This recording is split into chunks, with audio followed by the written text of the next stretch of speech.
भाई माड़ा जा उरा परा हो जाके बैठो जा ठा तुम मालूम का पर फोटो नहीं दिखी जा रहा।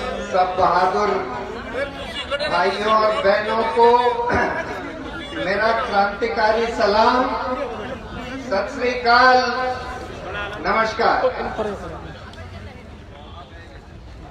इस देश में पिछले 30-40 साल से ऐसी नीतियां अलग अलग सरकारों ने चलाई जिसके चलते हुए इस देश के किसानों का हाल बुरा होता गया, बदतर होता गया। इसके चलते हुए हमारे देश में करीब 4 लाख किसानों ने आत्महत्या कर ली पिछले 30 साल में, क्योंकि उनको अपने फसल का वाजिब दाम नहीं मिलता था, जो खर्चा होता था वो भी नहीं मिल पाता। इसलिए पूरे देश में धीरे धीरे करके किसानों की आवाज उठती रही कि भाई हमको एमएसपी कोई कम से कम एक न्यूनतम फसल के लिए दर मिलना चाहिए। इस पर सरकार ने स्वामीनाथन कमेटी बनाई। 10 साल से ज्यादा हो गए। उस कमेटी ने अपनी रिपोर्ट दी और रिपोर्ट में बोला कि इस तरह से किसान की जो लागत है फसल उगाने में, उसका कैलकुलेशन होना चाहिए और उससे 50% बढ़ाकर किसानों को न्यूनतम दर अपनी कम से कम 23 फसलों का दिया जाना चाहिए। उस आयोग की रिपोर्ट के बाद जो राजनीतिक लोग विपक्ष में होते थे वो कहते रहे कि भाई इस आयोग को लागू किया जाए, किसान को मिनिमम सपोर्ट प्राइस यानी न्यूनतम दर दिया जाए और इसको कानूनी जामा पहनाया जाए।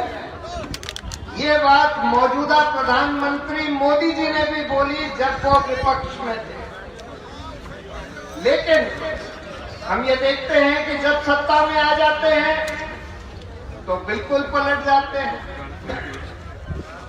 और इसको कार्यान्वित करने के बजाय 3 ऐसे कानून ले आए गए जिस पर कोई चर्चा नहीं करी गई, कोई पारदर्शिता नहीं बरती गई। कानून ये कहता है कि कोई भी कानून पास होने से पहले कम से कम 1 महीने तक उसका ड्राफ्ट जो है सार्वजनिक किया जाना चाहिए, जिससे कि जनता को पता हो कि किस तरह का कानून पास होने वाला है और उस पर जनता अपनी प्रतिक्रिया दे सके। लेकिन उस कानून का बिल्कुल उल्लंघन किया गया। 1 महीने पहले उसको सार्वजनिक नहीं किया गया, 1 दिन पहले भी सार्वजनिक नहीं किया और ऑर्डिनेंस के बाद एकदम से पार्लियामेंट में ले आए और उसकी कोई चर्चा भी नहीं होने दी पार्लियामेंट में। उसको पार्लियामेंट्री समिति को रेफर भी नहीं किया, जबकि आमतौर पर इतने अहम कानून जिससे कि किसानी और किसानों के ऊपर इतना बड़ा असर होने वाला है, जिसको सरकार कहती है कि इसकी चर्चा शुरू कर।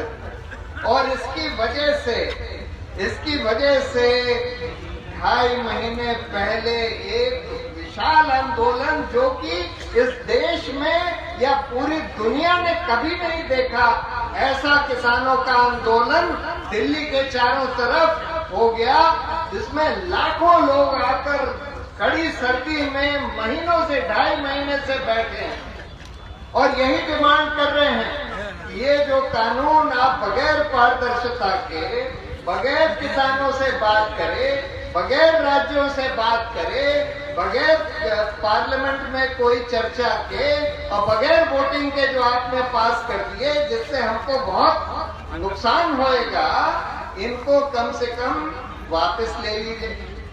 बिल्कुल वाजिब डिमांड है।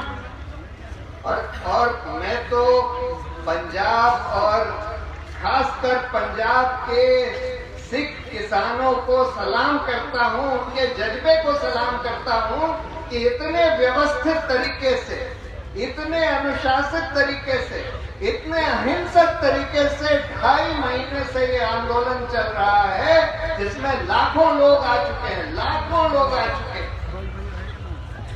लेकिन सरकार ने और न तो किसानों को दिल्ली जाने दिया। ये लोग चाहते थे कि दिल्ली में जाकर, आप लोग सब चाहते थे कि भाई दिल्ली में जाकर वहां पर हम प्रदर्शन करें, लेकिन सरकार ने खाई खोद दी रोड पर, वाटर कैनन का इस्तेमाल किया, एयर गैस का इस्तेमाल किया, आप सबको रोकने के लिए कि आप दिल्ली ना पहुंच सकें। फिर यहां पर आंदोलन चलता रहा। एक बड़ी ट्रैक्टर रैली भी हुई करीब 25 दिन पहले, बिल्कुल अहिंसक तरीके से हुई।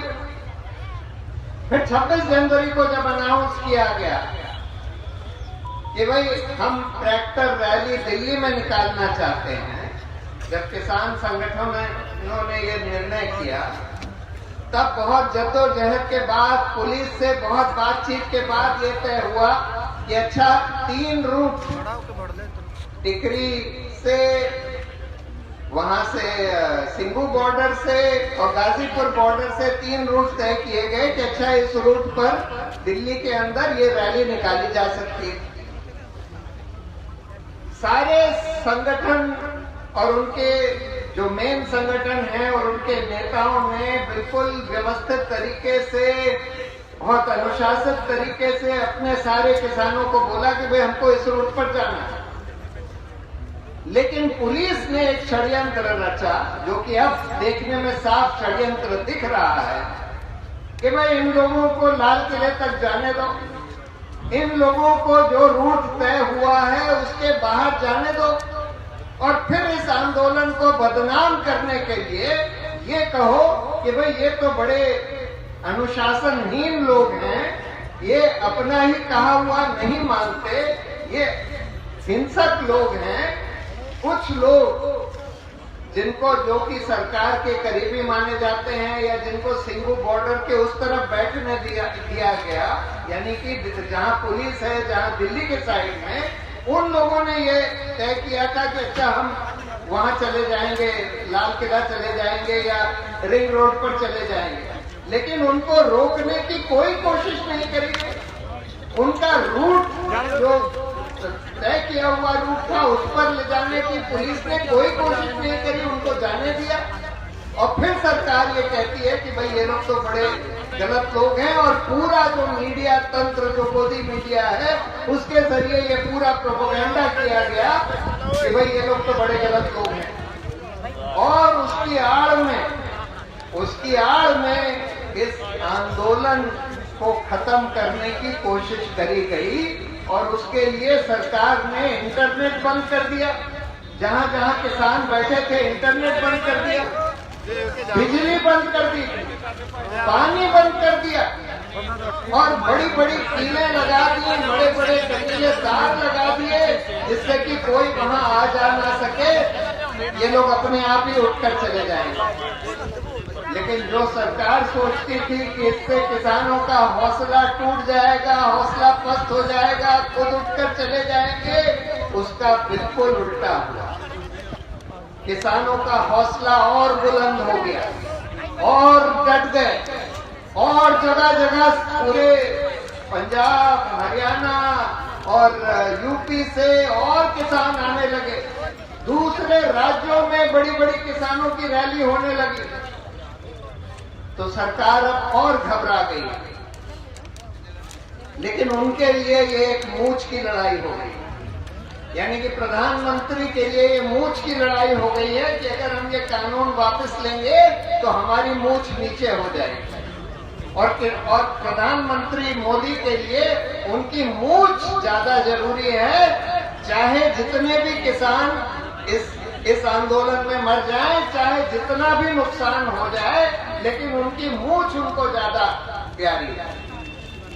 लेकिन मैं ये कहना चाहता हूं आज इस मंच से कि देखिए, सरकार के लिए ये और प्रधानमंत्री के लिए ये मूंछ का मुद्दा हो गया कि हम ये कानून वापस नहीं लेंगे।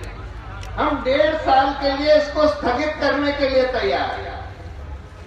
हम कोई भी संशोधन करने के लिए तैयार हैं, वापस नहीं लेंगे। मेरा ये मानना है कि अगर 3 साल के लिए सरकार इन कानूनों को स्थगित कर देती है और कहती है कि 3 साल तक लागू नहीं किए जाएंगे, तो आप मान कर चलिए कि 3 साल के बाद इन कानून को वापस लागू नहीं कराया जा सकता, क्योंकि 3 साल के बाद फिर से चुनाव आएगा। और सरकार को अच्छी तरह से ये पता है कि अगर चुनाव के जस्ट पहले इन कानून को फिर से लाया गया तो उनको बहुत जबरदस्त नुकसान होगा चुनाव में। तो मेरी राय ये है कि अगर यही मूंछ का मुद्दा है सरकार के लिए कि भाई हम वापस तो नहीं लेंगे, लेकिन इसके लिए तैयार है कि अच्छा 1.5 साल, 2 साल, 3 साल के लिए हम स्थगित कर देंगे, तो मेरी राय में वो भी एक बहुत बड़ी जीत होगी हमारे पूरे आंदोलन के लिए, बहुत बड़ी जीत होगी, क्योंकि ये कानून अपने आप ही खत्म हो जाएंगे। अगर 3 साल के लिए स्थगित हो गए तो आप मान कर चलिए कि ये कानून फिर वापस नहीं आने वाले। तो ऑलरेडी आपके आंदोलन ने बहुत कुछ अचीव कर लिया। इतना बड़ा आंदोलन, जैसे मैंने बोला, देश में नहीं हुआ, विदेश में भी नहीं हुआ। पहली बार किसानों के मुद्दे पूरे राष्ट्र में, सारे मीडिया में, सब जगह चर्चा में आ गए हैं। 30 साल तक जो नहीं हो पाया वो आप लोगों ने इन 3 कानून के आते ही इस देश में कर दिया, यानी कि किसानी को एक राष्ट्रीय, बहुत बड़ा, सबसे बड़ा राष्ट्रीय मुद्दा बना दिया। तो मेरी ये राय है कि ये बहुत बड़ी उपलब्धि हम लोगों को मिली है। दूसरी लड़ाई है जो सारे देश के किसानों को बहुत ज्यादा उनको बहुत ज्यादा अफेक्ट करता है, इसलिए अब ये लड़ाई और व्यापक करने की जरूरत, केंद्रित करने की जरूरत है। और अगर सरकार इस पर मान जाती है, जो कि मुझे उम्मीद है कि वो लोग मान जाएंगे, क्योंकि उनके लिए बस अब मूंछ की लड़ाई हो गई कि हम 3 साल तक इसको स्थगित कर देंगे, तो मेरी राय ये है कि इस किसान, खासकर पंजाब के सिख किसान, इस अत्याचार से दबने वाले नहीं हैं। इतने सारे लोगों के खिलाफ FIR दर्ज कर दिए, जेल में डाल दिया, बहुत सारे किसान आज भी लापता हैं, लेकिन फिर भी हमारे किसान, आप लोग सब डटे हुए हैं। और इसलिए मुझे पूरी उम्मीद है कि कितना भी अत्याचार बढ़े, लेकिन फिर भी अब जल्द ही वो दिन आएगा जब कमाने वाला खाएगा, लूटने वाला जाएगा और नया जमाना आएगा। जय हिंद। Thank you.